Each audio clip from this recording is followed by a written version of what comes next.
ಹೋಗ್ತಾನೆ ಪುಂಡರೀಕ. ಆ ಮನುಷ್ಯ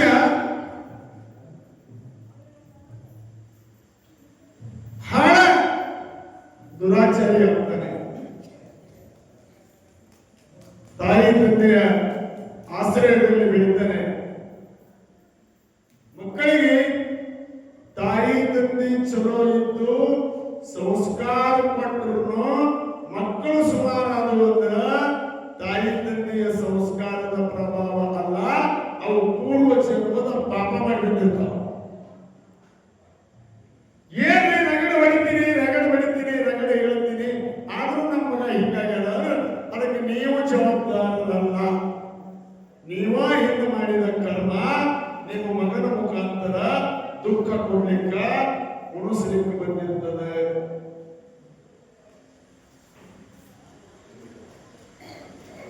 ಆತ ಬ್ರಾಹ್ಮಣರ ಮನೆತನದಲ್ಲಿ ಹುಟ್ಟಿದರೂ ಕೂಡ ಸಣ್ಣವನಿರುವಾಗ ವೇದಗಳನ್ನ ಓದ, ಮಂತ್ರಘೋಷಗಳನ್ನ ಪಠನ ಮಾಡಿದ, ಅರ್ಚನ ಮಾಡ್ತಿದ್ದ.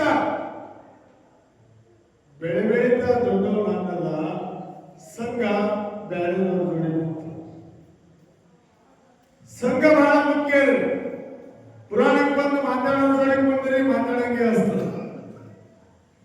ಸೋಮ್ರಿ ಮಾತು ಯಾರು ಬೇಡಪ್ಪ, ನಾನು ನೋಡಿ ಕೇಳಬೇಕು ಕೂತ್ರೆ ನಿನ್ನ ಹಂಗಾರ ಆಗ್ಬೋದು. ಇಲ್ಲ ಆ ಕಡೆ ಹೋಗುದು ಈ ಕಡೆ ಹೋಗುದು, ಒಟ್ಟ ಸಮಾಧಾನ ಇಲ್ಲ ಅಂದ್ರೆ ಹಂಗಾರ ಆಗ್ಬಿಡುತ್ತೆ. ಒಂದು ಕಡೆ ಸ್ವಲ್ಪ ಕಣ್ಣು ಮುಚ್ಚಿ ಶಾಂತಿ ಕೂತು ರಾಟಿ ಹಾಕೊಂಡ್ರಿ ಹಂಗೆ ಕೂತು. ಆತ ಗೆಳತನ ಸಂಘ ಬ್ಯಾರೆ ಮಂದಿ ಜೋಡಿ ಬೆಳೀತು. ಸೆರೆ ಕುಡಿಯುವವರ ಸಹವಾಸ ಆಯ್ತು, ಮಾಂಸ ತಿನ್ನುವವರ ಸಹವಾಸ ಆಯ್ತು. ಆಮೇಲೆ ದುಶ್ಚಟಕ್ಕೆ ಬಿದ್ದ.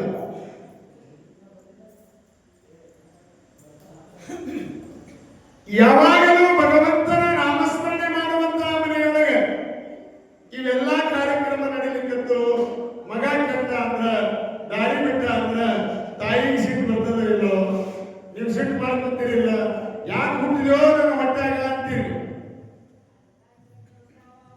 ತಾಯಿಗೆ ನೋವಾಗ್ತದ. ಎಲ್ಲಾ ಮಕ್ಕಳಿಗೆ ನನ್ನ ಮಗನು ಒಳ್ಳೆ ಹೆಸರು ತಗೊಂಡು ಬರಲಿ ಅಂತ ಎಲ್ಲಾ ತಾಯಿಯರ ಅಪೇಕ್ಷೆ ಇರ್ತದ. ಮಗ ದಾರಿ ಬಿಟ್ಟ. ರಾತ್ರಿ 12 ಗಂಟೆಗೆ ಬರವ ಸೆರೆ ಕೊಡುವ. ತಾಯಿ ಮಗ ಬರ್ತಾನ ಅಂತ ತಿಳ್ಕೊಂಡು 18 ವರ್ಷದ ಮಗ ಮನೆಗೆ ಬರ್ತಾನ ಅಂತ ತಿಳ್ಕೊಂಡು ಕಾಯ್ಬೇಕು. ಆತ ಜಗಲಿ ಹೊಡ್ಕೊಂತ ಎಲ್ಲೆಲ್ಲಿ ಬಿದ್ದು ಯಾರ ಜೊತೆ ಜಗಳ ತೆಗೆದು ಮನೆಗೆ ಬರ್ತಿದ್ದ.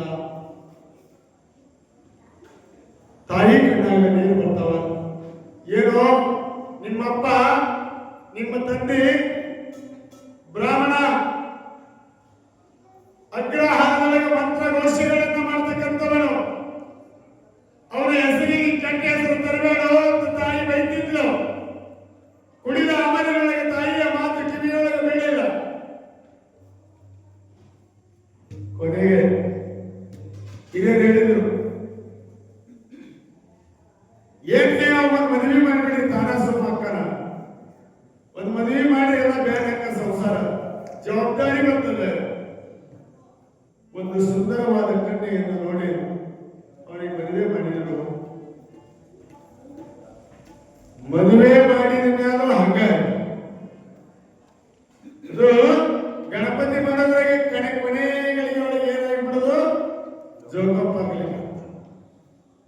ಹೆಂಡತಿ ಬಂದಾಳ ಮನೆಯೊಳಗೆ, ನಾನು ಮದುವೆಯಾಗಿದ್ದೇನೆ, ನಾನು ಗೃಹಸ್ಥಾಶ್ರಮ ಸ್ವೀಕಾರ ಮಾಡಿಕೊಂಡಿದ್ದೇನೆ, ಪ್ರಪಂಚದ ಜವಾಬ್ದಾರಿ ಬೇಕು ಅನ್ನುವಂತ ಅರಿವು ಅವನಿಗೆ ಬರಲಿಲ್ಲ. ಮದುವೆ ಮಾಡಿದ್ರೆ ಮಗನಿಗೆ ಶಾಣೆ ಆಗ್ತಾನಂತ. ಮದುವೆ ಮಾಡಿದರೂ ಮಗ ಕುಡಿದು ಬಿಡಲಿಲ್ಲ, ವೇಶ್ಯೆಯರ ಸಂಘ ಬಿಡಲಿಲ್ಲ, ಮಾಂಸವನ್ನು ತಿನ್ನೋದು ಬಿಡಲಿಲ್ಲ. ಒಂದು ಟೈಮ್ ವಿನಾಶ ಕಾಲೇ ಚ ವಿಪರೀತ ಬುದ್ಧಿ, ವಿನಾಶ ಕಾಲ ಬಂದಾಗ ವಿಪರೀತ ಬುದ್ಧಿ ಬರ್ತವೆ. ಧರ್ಮದಿಂದ ನಡೆದಂತಹ ಕಾರ್ಯವನ್ನು ಕೆಡಿಸಬೇಕು ಅಂತ ದುಷ್ಟ ಬುದ್ಧಿ ಬರ್ತದೆ. ತುಂಬಿದ ಹಾಲಿನೊಳಗೆ, ಒಂದು ಗಡಿಗೆ ತುಂಬಿದ ಹಾಲಿನೊಳಗೆ ಉಪ್ಪು ಹಾಕುವಂತ ದುರ್ಗುಣ ಬರ್ತದೆ. ಕೆಡಿಸಬೇಕು ಅಂತ ಯಾರ ಮಾತರಿಗೆ ಕೇಳಿ ಏನದ ಅನಿಸಲಿಕ್ಕೆ ಬರ್ತದೆ. ಅದಕ್ಕೆ ಹೇಳ್ತಾರೆ ವಿಪರೀತ ಕಾಲೇಜ ಕೊನೆ ಕಾಲದೊಳಗ ನೀನು ಅಳಗಾಲತ್ತು ಕಾಲಕ್ಕೆ ನಿನಗೆ ವಿಪರೀತ ಬುದ್ಧಿ ಬರ್ತದಂತಮ್ಮ. ಹಾಳ ವಿಚಾರ ಮಾಡುವಂತರು ಕೇಳಿಲ್ಲ. ಯಾರೋ ಒಬ್ರು 12 ಗಂಟೆಗೆ ಕಾಶಿ ವಿಶ್ವನಾಥನ ದರ್ಶನ ಮಾಡ್ಲಿಕ್ಕೆ ಹೊಂದಿದ್ದಾರೆ. ಕಾಶಿ ವಿಶ್ವನಾಥನ ದರ್ಶನ ಮಾಡ್ಲಿಕ್ಕೆ ಹೊಂದಿದ್ದಾರೆ. ಕೈಯಾಗ ಎಂತಾರ ಕಾಯದ ಎರಡೂ ಕೈಯೊಳಗ ಅವು ಸಣ್ಣ ಜಾತಿ ತಗೊಂಡು ಭಜನ ಮಾಡ್ಕೋತ ಹೊಟ್ಟಿದ್ರು. ಇವ ನೋಡ್ದ, ಒಂದು ಸಾರಿ ಮನಸ್ಸು ಕ್ಷಣ ಅವ್ರನ್ನ ಕೇಳ್ದ, ಹಿಂಗ್ ಯಾಕೆ ಮಾಡಾಕತ್ತೀರಿ, ಎಲ್ಲಿ ಕೊಟ್ಟಿರಿ ಅಂತ. ನಾವು ಕಾಶಿ ವಿಶ್ವನಾಥನ ದರ್ಶನ ಕೊಟ್ಟಿದ್ದೇವೆ, ಗಂಗಾ ನದಿಯೊಳಗೆ ನೀರಿನ ಸ್ನಾನವನ್ನ ಮಾಡಿದೆವು ಅಂದ್ರೆ ನಮ್ಮ ಹತ್ತುಕೊಂಡಿರುವ ಪಾಪಗಳು ಹೋಗ್ತಾವಂತೆ, ಅದಕ್ಕೆ ನಾವು ಹಾಕ್ತೇವೆ. ಆ ದುಷ್ಟನಾಗಿರ್ತಕ್ಕಂಥ ವ್ಯಕ್ತಿ ಕೇಳ್ತಾನೆ, ನಾನು ಗಂಗಾ ನದಿಯೊಳಗೆ ಸ್ನಾನ ಮಾಡಿದ್ರೆ ನಾನು ಮಾಡಿರುವಂತಹ ಪಾಪಗಳು ಹೋಗ್ತಾವೇನಪ್ಪ? ಇಲ್ಲ, ಯಾರು ಬೇಕಾದರೂ ಬರ್ಬೋದು. ಓಡೋಡಿ ಮನೆಗೆ ಬರ್ತಾನೆ, ಅಮ್ಮ ಅಂತ ಕೂಗಿದ. ತಾಯಿ ಓಡಿ ಬರ್ತಾಳೆ, ಅಮ್ಮ ನಾನು ಕಾಶಿ ವಿಶ್ವನಾಥನ ದರ್ಶನಕ್ಕೆ ಹೋಗಬೇಕಾಗಿದೆ, ಅಮ್ಮ ನನಗೊಂದು 200 ರೂಪಾಯಿ ಕೊಡು ತಾಯಿ ಅಂತ ಆ ಮಗ ಕೇಳ್ತಾ ಇದ್ದ. ತಾಯಿಗೆ ಬಹಳ ಸಂತೋಷ ಆಯ್ತು. ಏನೋ ಕೊಡುವುದು ದುಶ್ಚರ ಮಾಡಿ ಪ್ರಪಂಚದ ಮರವೇಳಗೆ ಬಿದ್ದ ಮಗ ಇವತ್ತು ಕಾಶಿ ವಿಶ್ವನಾಥನ ದರ್ಶನಕ್ಕೆ ಹೋಗ್ತೀನಿ ಅಂತಾನ. ನನ್ನ ಮಗನಿಗೆ ಒಳ್ಳೆಯ ಬುದ್ಧಿ ಬಂದದ, ಯಾರ ಜೊತೆಯಲ್ಲಿ ಕೂಡಲ್ಲ ನಂಗ, ಹೋಗಿ ಬರ್ಲಿ ಅಂತ ತಿಳ್ಕೊಂಡು ತಾಯಿ ಏನ್ ಮಾಡಿದ್ದು, ನೀನು ಒಬ್ಬನೇ ಹೋಗ್ಬೇಡ ಮಗನ, ನಿನ್ನ ಹೆಂಡತಿ ಕರ್ಕೊಂಡು ಹೋಗುವಂತ. ಇಬ್ರು ಕೂಡಿ ಹೋಗಿ ಅಂತ ತಿಳ್ಕೊಂಡು ಹಣ ಕೊಡ್ತಾರೆ. ಇಬ್ರು ಕೂಡಿ ಬಂದ್ರು. ಅಲ್ಲಿ ಗಂಗಾ ನದಿ ಇನ್ನೊಂದು ಸ್ವಲ್ಪ ಸಮೀಪಿತ್ತು. ಒಂದು ಸುಂದರವಾದ ಆಶ್ರಮ ಇದ್ದಲ್ಲಿ. ಆ ಸುಂದರವಾದ ಆಶ್ರಮದೊಳಗೆ ಕಣ್ಣವ ಋಷಿಗಳು ಅವರ ತಂದೆ ತಾಯಿ ಸೇವಾ ಮಾಡ್ತಿದ್ರು. ಆ ತಾಯಿ ತಂದೆ ಸೇವಾ ಮಾಡುವಾಗ ಆ ಕಣ್ಣವ ಋಷಿಗಳ ಆಶ್ರಮದ ಮುಂದೆ ಗಂಗಾದೇವಿ ನೀರು ಹೊಡಿತಿದ್ಲು. ಸರಸ್ವತಿ ಆಕಳ ಸೆಗಣಿ ಹಾಕೊಂಡು ಹಿಂಗ ಸಾರಿಸ್ತಿದ್ಲು. ಒಬ್ಬಕ್ಕೆ ಆರತಿ ಬೆಳಗುತ್ತಿದ್ಲು. ಬ್ರಹ್ಮ ವಿಷ್ಣು ಮಹೇಶ್ವರರ ದೇವತೆಗಳು ಲಕ್ಷ್ಮೀ ಸರಸ್ವತಿ ಪಾರ್ವತಿ ದೇವಿ ಆ ಋಷಿಯ ಆಶ್ರಮದ ಮುಂದೆ ಸೇವಾ ಮಾಡ್ತಿದ್ರು 3 ಮಂದಿ. ಅಲ್ಲೇ ಹಾಯ್ದು ಬಂದಿದ್ದ ಇವ ಪಾಪಿ. ಒಬ್ಬರು ರಂಗೋಲಿ ಹಾಕ್ತಿದ್ರು, ಒಬ್ಬರು ನೀರು ತರ್ತಿದ್ರು, ಒಬ್ಬರು ಕಸ ಗುಡಿಸ್ತಿದ್ರಲ್ಲ. ಅವರು 3 ಮಂದಿ ನೋಡ್ದ, ಇವರ ಮನಸ್ಸು ಬದಲಾಗಿ ಹೋಯ್ತು.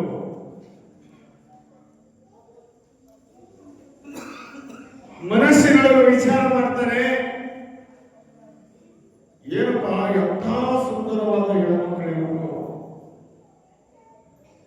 ಇಂಥ ಸುಂದರವನ್ನು ನಾವು ಎಂದೂ ನೋಡಿಲ್ಲ. ನಾನು ಈ ಆಶ್ರಮದೊಳಗೆ ಇರೋದಾದ್ರೆ ಆಶ್ರಮದೊಳಗಿರ್ತಕ್ಕಂಥ ವ್ಯಕ್ತಿಗಳೇ ಎಂತವರು ಇರಬೇಕು ಅಂತ ವಿಚಾರ ಬಂತು.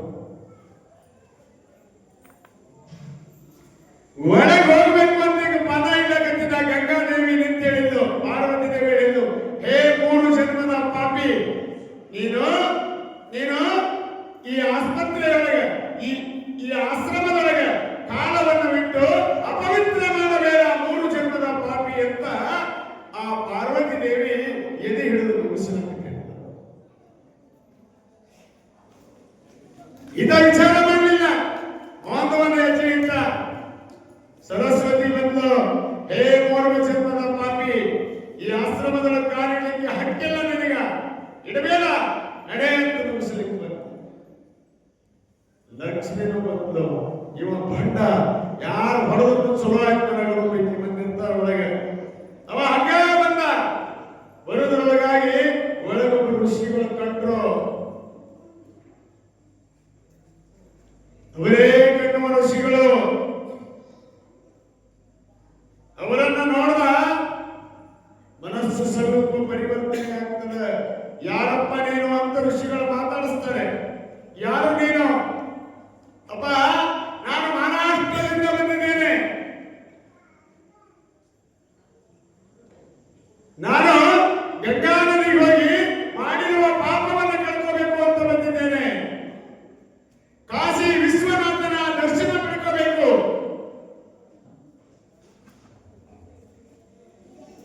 ಕಾಶಿ ವಿಶ್ವನಾಥನ ಧರ್ಮ ಪತ್ನಿಯಾಗಿರುವ ಅನ್ನಪೂರ್ಣೇಶ್ವರಿಯನ್ನು ನೋಡಬೇಕು ಅಂತ ಬಂದೇನೆ. ನೀ ನೋಡಿ ಏನು ಅಂತ, ನೀ ಏನನ್ನು ನೋಡಿ ಏನು ಅಂತ ಕಣ್ಣುವ ಋಷಿಗಳು ಬಾಳೊಂದು ಕಿಮ್ಮತ್ತಿನ ಮಾತು ಹೇಳ್ತಾರೆ. ಹೇ ಪುಣ್ಯಾತ್ಮ, ಯಾವ ಗಂಗಾ ನದಿ, ಯಾವ ಕಾಶಿ ವಿಶ್ವನಾಥ, ಯಾವ ಅನ್ನಪೂರ್ಣೇಶ್ವರಿ ನನಗೆ ಯಾವ ಗೊತ್ತಿಲ್ಲ ಅಂತ. ನನಗೆ ಯಾವ ಗೊತ್ತಿಲ್ಲ. ಹೇ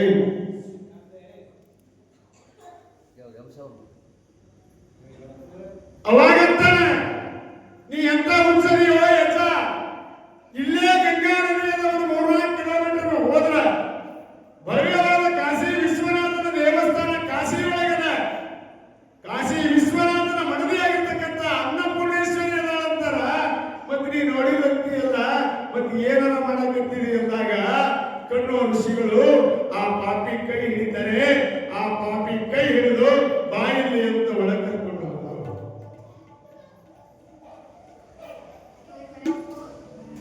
70 ವರ್ಷ ತಂದಿಗಾಗ್ಯವ, 60 ವರ್ಷ ತಾಯಿಗಾಗ್ಯವ. ಆ ತಾಯಿ ತಂದೆಗೆ ಕುಷ್ಠ ರೋಗ ಆಗ್ತಿತ್ತು. ಅವ್ರಿಗೆ ಸೇವಾ ಮಾಡಾಕತ್ತಿದ್ರು ಯಾರು? ಕಣ್ಣುವ ಋಷಿಗಳು. ನೋಡಪ್ಪ, ನನಗ ಗಂಗಾ ನದಿನೂ ಇವರ, ಕಾಶಿ ವಿಶ್ವನಾಥನೂ ಇವರ, ಸಾಕ್ಷಾತ್ ಅನ್ನಪೂರ್ಣೇಶ್ವರಿನೂ ಇವರ. ನಾನು ಇವರಲ್ಲಿ ಕಾಶಿ ವಿಶ್ವನಾಥನನ್ನ ಕಂಡೀನಿ, ಅನ್ನಪೂರ್ಣೇಶ್ವರಿಯನ್ನ ಕಂಡೀನಿ. ಅವರ ಪಾದ ಸೇವಾ ಮಾಡಿ ಅವರ ಪಾದದ ಮ್ಯಾಗಿನ ನೀರ ಗಂಗಾ ನದಿ ಅಂತ ತಿಳ್ಕೊಂಡಿನಿ ಅಂತ ಕಣ್ಣುವ ಋಷಿಗಳು. ಎಷ್ಟು ಕೇಳ ಹೆಂಡತಿ ಕೈ ಹಿಡಿದು ಹೇಳ್ತಾನ, ನಾನು ಕೆಟ್ಟೆ, ದೇವರ ಹೊರಗದಾನ ಅಂತ ತಿಳ್ಕೊಂಡು ಹುಡುಕಿಯಾಗಿ ಕೆಟ್ಟೆ. ನದಿ ಒಳಗೆ ಪರಮಾತ್ಮನ, ಗುಡಿಯೊಳಗೆ ಪರಮಾತ್ಮನ, ಬೆಟ್ಟದೊಳಗೆ ಪರಮಾತ್ಮನ ಅಂತ ತಿಳ್ಕೊಂಡಿದ್ದೆ. ಈ ಋಷಿಗಳು ಕಣ್ಣು ತೆರೆಸಿದ್ರು. ಗಂಗಾ ನದಿ ಬೇಡ, ಕಾಶಿ ವಿಶ್ವನಾಥನ ದರ್ಶನ ಬೇಡ. ಕಾಶಿ ವಿಶ್ವನಾಥನಿಗಿಂತಲೂ 3 ಪಟ್ಟು ಮಹಾ ವಿಶ್ವನಾಥನಾಗಿರ್ತಕ್ಕಂಥ ನನಗೆ ಜನ್ಮ ಕೊಟ್ಟು ತಂದೆ ತಾಯಿ ಸೇವಾ ಮಾಡೋನು ಅಂತ ಹೊರಗೆ ತನ್ನ ಹೆಂಡತಿ ಕಟ್ಕೊಂಡು ಎಲ್ಲಿಗೆ ಬರ್ತಾರೆ ಅಂತ ಕೇಳಿದ್ರೆ ಮಹಾರಾಷ್ಟ್ರಕ್ಕೆ ಬಂದರು. ಚಂದ್ರಭಾಗ ನದಿ ದಂಡೆಗ ಮುಪ್ಪಾನ ಮುದುವಯಸ್ಸಿನಲ್ಲಿ ತಾಯಿ ತಂದೆಗಳು ಮಗ ಚಲೋ ಆಗಿ ಬಂದರು, ಸಾಕಂತಿದ್ರು. ಬಂದ ತಕ್ಷಣ ಹೇಳ್ದ, ಅಪ್ಪ ಯಾಕೋ ಜಲ್ದಿ ಬಂದ್ರಿ? ಇಲ್ಲ, ಕಾಶಿ ವಿಶ್ವನಾಥನ ದರ್ಶನ ಆಯ್ತೆ, ಇನ್ನೂ ಆಗಿಲ್ಲ. ಆ ವಿಶ್ವನಾಥನ ದರ್ಶನ ಮಾಡ್ಕೊಳ್ಳಿಕ್ಕೆ ಬಂದೀನಿ. ಕೊಂತಂದ್ರಿ ಸ್ನಾನ ಮಾಡಿ ತಾಯಿ ತಂದೆ ಸೇವಾ ಮಾಡಕಂತ. ಅನ್ನ ಬಿಟ್ಟ, ನೀರ್ ಬಿಟ್ಟ, ನಿದ್ರೆ ಗೊತ್ತಾಗಲಿಲ್ಲ. ಸೇವಾ ಮಾಡುವಾಗ ಕಪಟ ನಾಟಕ ಸೂತ್ರಧಾರ ಪರಮಾತ್ಮ ಪಾಂಡುರಂಗ ಬರ್ತಾನೆ. ಅವನಲ್ಲಿ ಹೇ ಪುಂಡರೀಕ ನೋಡ್ದ. ಪುಂಡರೀಕ ಅಂದ ತಕ್ಷಣ ನೋಡ್ದ, ಯಾರು ನೀನು ಅಂದ. ನಾನು ವಿಠ್ಠಲ ಬಂದಿರೋ ಅಂದ. ನೀ ವಿಠ್ಠಲರ ಬಾ, ಭಗವಂತರೇ ಬಾ, ನಿಂದೇನು ಇಲ್ಲಿ ಕೆಲಸ ಅಂತ. ನಿಂದೇನು ಕೆಲಸ ಇಲ್ಲ?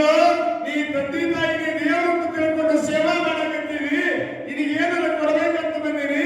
ಮನಸ್ಸು ಸಂತೋಷ ಏನ, ಏನಾರ ಕೇಳ್ಕೊತೀಯೋ ಅಂತ ಕೇಳ್ದ. ಯಾರು? ಪುಂಡರೀಕನಂತ ಪಾಂಡುರಂಗ. ಪಾಂಡುರಂಗ ಒಂದು ಮಾತು, ಯಾರು? ವಿಠ್ಠಲ ಯಾರು?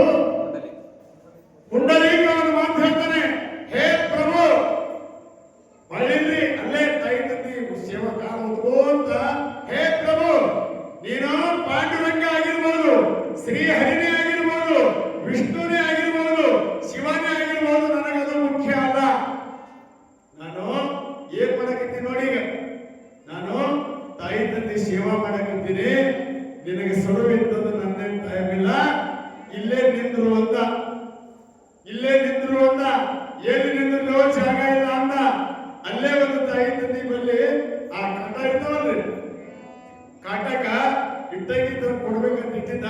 2 ಇಟ್ಟಂಗಿ ಬಿದ್ದಿದ್ದು, ಅದ್ರಾಗ ಒಂದು ಇಟ್ಟಂಗಿ ಹಿಂದೆ ಮಗನ ಕೈ ಮಾಡಿ ಈ ಇಟ್ಟಂಗಿ ಮೇಲ ಒಟ್ಟು ಕಾಲ ಮೇಲೆ ನಿಂದ್ರು ಅಂತ. ನನ್ನ ಸೇವಾ ಮುಗಿತನ, ನನ್ನ ತಂದೆ ತಾಯಿ ಸೇವಾ ಮುಗಿತನ, ಒಟ್ಟು ಕಾಲ ಮೇಲೆ ನಿಂದಿರ್ಬೇಕು ಅಂದಾಗ ಪಾಂಡುರಂಗ ಆ ಪುಂಡಲಿಕನ ಮನೆಯೊಳಗ ಒಟ್ಟು ಕಾಲ ಮೇಲೆ ನಿಂತ. ಪಾಂಡುರಂಗ ಹೋದಾವ ತಿರುಗಿ ಬರಲಿಲ್ಲ ಅಂತ ಯಾರು ಬಂದ್ರು? ರುಕ್ಮಿಣಿ ಬಂದ್ಲು. ರುಕ್ಮಿಣಿ ಬಂದಾಗ ಸೇವಾ ಮಾಡ್ತಿದ್ದ, ತಂದೆ ತಾಯಿ ಸೇವಾ ಮಾಡ್ತಿದ್ದ. ಯಾಕ್ರಿ ಇಲ್ಲೇ ನಿಂತೀರಿ? ಪಾಂಡುರಂಗನ ಬಾಯ್ ಮಾಡಬೇಡ, ಬಾಯ್ ಮಾಡಿದ್ರೆ ಕೆಲಸ ಕಟ್ತದ, ನೀ ಮಾತಾಡಬಾರ್ದು. ಹೆಂಗ್ ಮಾಡುದು? ನಾನೇ ಹೆಂಗ ಇಟ್ಟಂಗಿ ಮ್ಯಾಗ ಒಟ್ಟು ಕಾಲ ನಿಂತೀನೋ ಅದ ಇಟ್ಟಂಗಿ ಮ್ಯಾಲ ನೀನು ಒಟ್ಟು ಕಾಲ ನಿಂದ್ರು ಪಾಂಡುರಂಗ ಹೇಳ್ದ.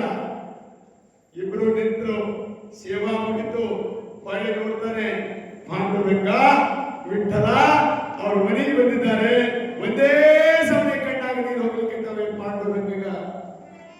ರುಕ್ಮಿಣಿ ಕಣ್ಣಾಗ ನೀರು ತರ್ತಾ ಇದ್ದಾಳೆ. ಇದ್ರೆ ಇರ್ಬೇಕಪ್ಪ ಪುಂಡರೀಕ, ನಿನ್ನಂತ ಮಕ್ಕಳು ಏನು ಬೇರೆ ಬೇರೆ ನಾನು ಕೊಡ್ಲಿಕ್ಕೆ ಬಂದೀನಿ ಎಂದಾಗ ಆ ಪುಂಡರೀಕವನ್ನು ಮಾತಾಡ್ತಾರೆ. ಈಗ ಏನು ಬಂದಿರಲ್ಲ ಇಲ್ಲಿ, ಇವರು ನೀವು ಬಂದವರು ಇಲ್ಲೇ ವಾಸವಾಗಬೇಕು, ಇದೇ ಇಟ್ಟಂಗಿ ಮ್ಯಾಗ ಹಾಗೆ ನಿಂತೀರಿ, ಈಗ ನಿಮ್ಮ ಮೂರ್ತಿ ಆಗಬೇಕು ಅಂತ ಬೇಡಿಕೊಡ್ಬೇಕು.